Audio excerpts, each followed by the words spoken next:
افغان طالبان کے 20 سے زائد دہشت گرد تنظیموں سے روابط برقرار۔ شیخ ہیبت اللہ اخونزادہ کی حکمت عملی القاعدہ اور داعش سے مطابقت رکھتی ہے۔ امریکی جریدے نیشنل انٹرسٹ کی رپورٹ جاری۔ تعلیمی ذرائع کے مطابق شدت پسندی کی ترغیب کے لیے استعمال کرنے کا بھی انکشاف۔ لکھا طالبان رجیم نے نوجوان نسل کی ذہن سازی کی۔ جلد دنیا کو ایسی نسل سے واسطہ پڑے گا جو جہاد کو دینی فریضہ سمجھتی ہے۔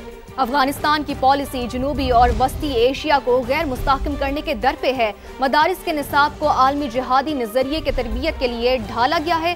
افغانستان کی حکمت عملی القاعدہ یا داعش سے مختلف نہیں ہے۔ آپ کو یہاں اپڈیٹ کر رہے ہیں کہ افغان طالبان کے 20 سے زائد دہشت گرد تنظیموں سے روابط برقرار۔ شیخ ہیبت اللہ اخونزادہ کی حکمت عملی القاعدہ اور داعش سے مطابقت رکھتی ہے۔ امریکی جریدے دی نیشنل انٹرسٹ کی رپورٹ جاری۔ تعلیمی ذرائع کو شدت پسندی کی ترغیب کے لیے استعمال کرنے کا بھی انکشاف۔ لکھا کہ طالبان رجیم نے نوجوان نسل کی ذہن سازی کی ہے۔ اسی پر بات کرنے کے لیے ہمارے ساتھ موجود ہیں میسم رضا صاحب، تجزیہ کار ہیں۔ میسم صاحب بہت شکریہ وقت دینے کا۔ میسم صاحب، ایک خطرناک سچویشن بنتی آ رہی ہے جس کو دنیا فیس کرے گی آنے والے وقتوں کے اندر، تو اس کو کس طرح کاؤنٹر کیا جائے؟ یہ ایک بڑی ہوشربا رپورٹ امریکی جریدے دی نیشنل انٹرسٹ نے دی ہے، اور جس میں شیخ بیت اللہ اخونزادہ کی جو حکمت عملی ہے اس کو القاعدہ اور داعش کے مترادف قرار دیا ہے انہوں نے۔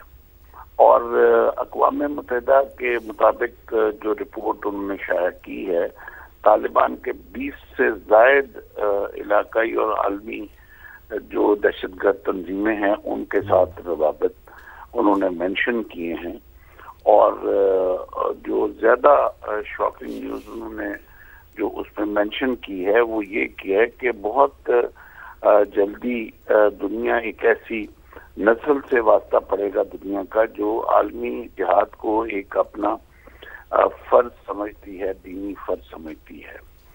اب اس میں اور بھی کافی سارے پوائنٹس ہیں جو رپورٹ میں پڑھے جا سکتے ہیں، اور اسپیشلی اس میں جو مدرسے کی جو تعلیم ہے اس میں 4 کروڑ آبادی کے بیچ میں 23,000 مدرسوں کا ہونا، اور مدرسوں کے نصاب کو جو ہے وہ ایک ذہن سازی کے لیے استعمال کرنا، اور اسپیشلی لڑکیوں کے لیے کسی تعلیم کا نہ ہونا، اور بھی اس طرح کے 6-7 پوائنٹ انہوں نے کافی ہوشربا جو ہے وہ اس میں مینشن کیے ہیں۔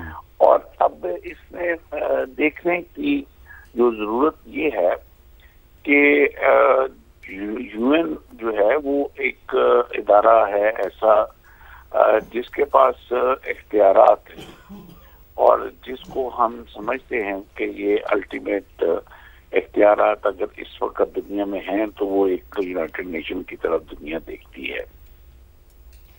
اگر یہ اتنی ساری انفارمیشن ان کے پاس ہے، اور اگر یہ انفارمیشن سچی ہے، تو اس کے اوپر اقوام عالم کو سب سے پہلے ان ملکوں کو جواب دہ ٹھہرانا چاہیے جو اس وقت افغانستان کو جو ہے وہ ہر طرح کی سپورٹ کرتے ہیں اس قسم کی ذہن سازی کے لیے۔ اور اس دنیا سے کوئی کہیں سے ڈھکا چھپا نہیں کہ اس وقت جو افغانستان کے ساتھ جو روابط ہیں وہ سب سے زیادہ بھارت کے ہیں، اور بھارت کی حمایت اس کو پیچھے سے حاصل ہے۔ اگر افغانستان کے فارن منسٹر کو پہلی دفعہ یونائٹڈ نیشن اجازت دیتی ہے کسی فارن کنٹری ٹریول کرنے کی، تو وہ 6 دن کے لیے بھارت تشریف لے جاتے ہیں، اور ان 6 دنوں میں وہ شاید 1 دن جو ہے وہ صرف وہ فارن آفس میں گزارتے ہیں بھارت کی، باقی ان میں سے 5 دن جو ہیں وہ کون سے ہیڈ آفس میں وہ گزارتے ہیں، یہ یونائٹڈ نیشن کو اس کے اوپر دیکھنے کی ضرورت ہے۔ جی بالکل میسم رضا صاحب، آپ بالکل درست کہہ رہے ہیں، آپ ہمارے ساتھ ہی رہے گا۔ اور اس وقت ہمیں تجزیہ کار عابد لطیف صاحب نے بھی جوائن کیا ہے۔ بہت شکریہ سر ہمیں اپنا قیمتی وقت دینے کا۔ سر یہ کہے گا کہ افغان طالبان کے 20 سے زائد دہشت گرد تنظیموں سے روابط برقرار ہیں، اور یہ امریکی جریدے کی رپورٹ ہے، تو آپ کے خیال سے یہ اب عالمی دنیا کے لیے ایک ویک اپ کال نہیں ہے؟ آپ کے خیال سے عالمی دنیا کا اس حوالے سے اب کیا ایک مؤثر ایکشن ہونا چاہیے؟ جی بہت شکریہ جی ٹائم پہ لینے کے لیے۔ دیکھیے عالمی دنیا کو تو اب اس کا نوٹس بالکل لینا چاہیے، بلکہ دیکھیں یہاں پہ بھی پاکستان کا جو سٹینس ہے وہ ونڈیکیٹ ہو گیا. پاکستان بڑے عرصے سے ہم یہی بات کر رہے ہیں، یہی بتانے کی کوشش کر رہے ہیں کہ ایک ہمارے بیک یارڈ میں ایک ایسی جگہ بن رہی ہے جو کہ نہ صرف ریجن کے لیے بلکہ پوری دنیا کے لیے شاید خدا نہ خواستہ ڈی اسٹیبلائزیشن کا موجب بن جائے گی. تو یہ جو نیشنل انٹرسٹ ہے جی، یہ بہت ریپیوٹیڈ ایک پبلیکیشن ہے جو لمیٹڈ وارز کے اوپر، نان کانٹیکٹ وارفیئر پہ، ٹیررزم پہ، انسرجنسی پہ، سیکیورٹی ایشوز پہ، جیو پالیٹکس، جیو اسٹریٹجی پہ لکھتے رہتے ہیں. ان کی ایک رپورٹ کچھ عرصہ پہلے بھی آئی تھی جس کا ٹائٹل تھا ہبت اللہ کمٹمنٹ ٹو گلوبل جہاد، طالبان پریپیئرنگ فار اوورسیز وار.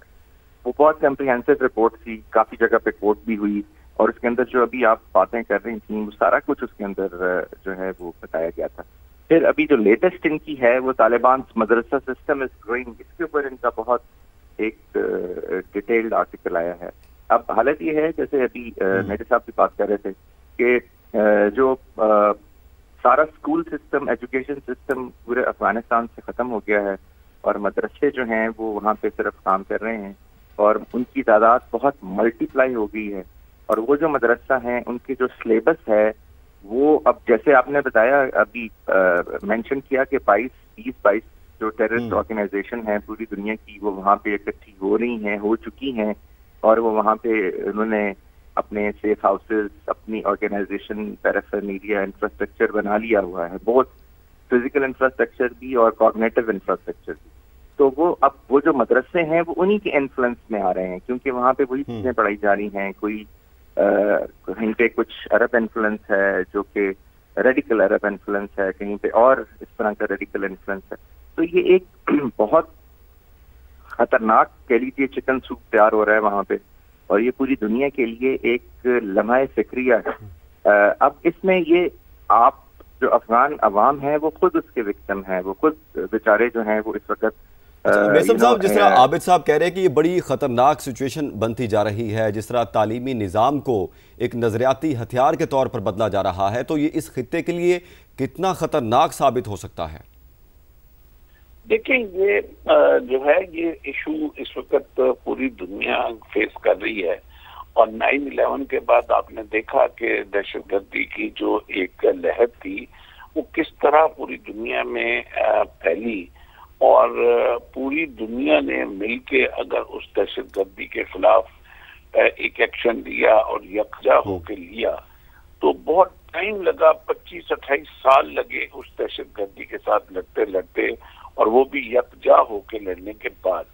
پاکستان اس میں کوئی دوسری رائے نہیں ہے کہ سب سے زیادہ موسٹ افیکٹو کنٹری جو ہے وہ پاکستان ہے. 93,000 قربانیاں دہشت گردی کے نام پہ پاکستان نے دی ہیں، اور پاکستان کی امپورٹنس اس لیے بھی ہے کہ one of the most effective country ہونے کے ساتھ ساتھ ابھی اس یونائٹڈ نیشن کی جو رپورٹ کو اگر دیکھیں تو Pakistan is the next country to Afghanistan and especially that area.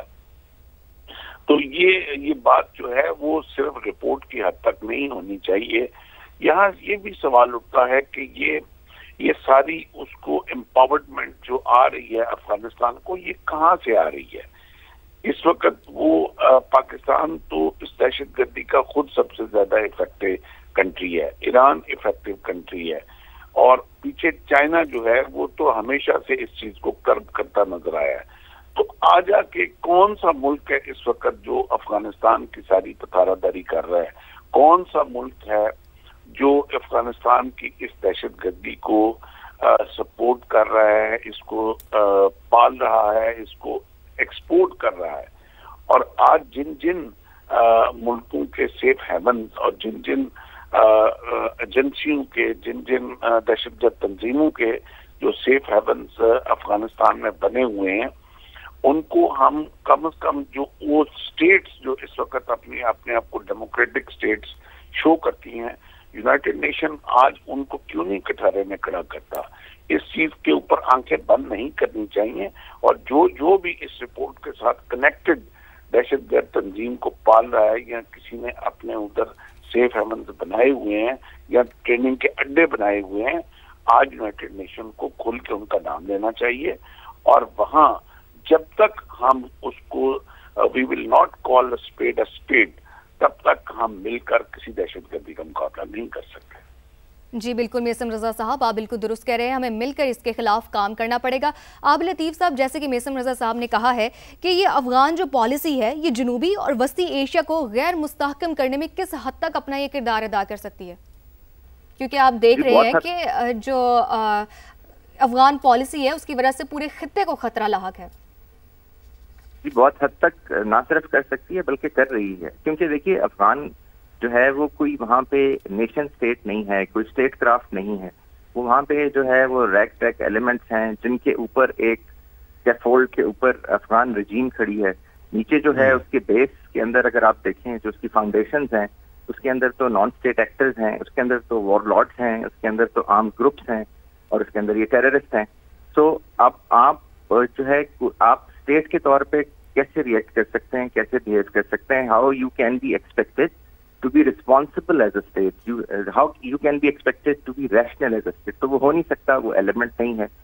ابھی آپ یہاں پہ جب بات کر رہے تھے کہ جو یونائٹڈ نیشن کو اس پہ کچھ کرنا چاہیے، ایکشن لینا چاہیے، دیکھیے اگر آپ ورلڈ آرڈر کو دیکھیں، جو بھی اس کی سیمبلنس میں ورلڈ آرڈر اس وقت چل رہا ہے، اس میں کچھ سپرا یونائٹڈ نیشن چیزیں بھی ہیں. یعنی جہاں پہ فیصلے ہوتے ہیں، جہاں پہ چیزوں کو رخ دیا جاتا ہے، جہاں پہ جو انٹرنیشنل جیو پالیٹکس ہے اس کو ڈیسائیڈ کیا جاتا ہے کہ وہ کیسے چلے گا. وہ P5 ہے، وہ G5 ہے، G7 ہے، اور اب تو وہ کور 5 جس کا USA نے اپنی نیشنل سیکیورٹی اسٹریٹجی میں جو ریسنٹلی انہوں نے ڈسکلوز کی ہے اس کے اندر انہوں نے جس کا اظہار کیا ہے. اور اس کور 5 کے اندر انڈیا بھی ہے ان 5 ملکوں میں جو کہ پوری دنیا کا ان کے خیال کے مطابق اب دی کور کنٹریز جو اپنے اپنے علاقے، ریجن اور ملٹی لیٹرلزم یا منی لیٹرلزم کے تھرو یا ریجنلزم کے تھرو پوری دنیا کو لیڈ کریں گے in through toward stability and peace. تو وہی ملک جو ہے انڈیا ہی تو ایکچولی افغانستان کے اندر جو ایز اے پراکسی اس کو یوز کر رہا ہے. اس ساری جو ٹیررزم ہے اس کے پیچھے افغانستان کی انسٹیبلٹی کے پیچھے جو کہ پھر ملٹیپلائی ہو کے پوری دنیا میں جاری ہے وہ انڈیا ہی تو ہے، اور وہ انڈیا ہی ان کور 5 میں بھی شامل ہے. تو یہ جو ڈائیکاٹمی ہے آئی تھنک پہلے تو یہ سالو ہوگی تو پھر اس کے سولوشنز نکلیں گے، پھر UN آپریٹو ہوگا، پھر اور انفراسٹرکچر جو ہے سیکورٹی آرکیٹیکچر جو ہے وہ اس پہ کام کرے گا. تو آئی تھنک یہ پہلے یہ ریئلائزیشن بہت ضروری. پہلے ان ملکوں کو روکا جائے گا جو سپورٹ کرتے ہیں. عابد لطیف صاحب اور میسم رضا صاحب ہمارے ساتھ موجود تھے، اپنا قیمتی تجزیہ دے رہے تھے. آپ دونوں کا بہت شکریہ.